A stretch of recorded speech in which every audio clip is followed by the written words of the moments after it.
పంచరామ క్షేత్రంలో కన్నుల పండువగా సూర్యదేవ దివ్య కళ్యాణం పోటెత్తిన భక్తులు.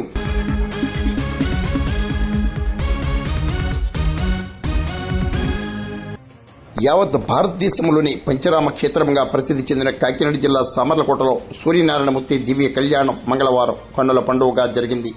ఆలయ ఈవో బళ్ల నీలకంఠం ఆధ్వర్యంలో బిక్కిన రాజశేఖర్ శ్రీవాణి దంపతులు యజ్ఞకర్తలుగా వేద పండితులు సోమేశ్వర శర్మ, దత్తు శర్మ, రాంబాబు శర్మ, వెంకన్న శర్మ, ఉషా పద్మిని, ఛాయా, సౌమ్య సమేత శ్రీ సూర్యనారాయణమూర్తి దివ్య కళ్యాణాన్ని మేళతాళాలు, మంగళ వాయిద్యాలు, వేద మంత్రాలతో ఘనంగా నిర్వహించారు.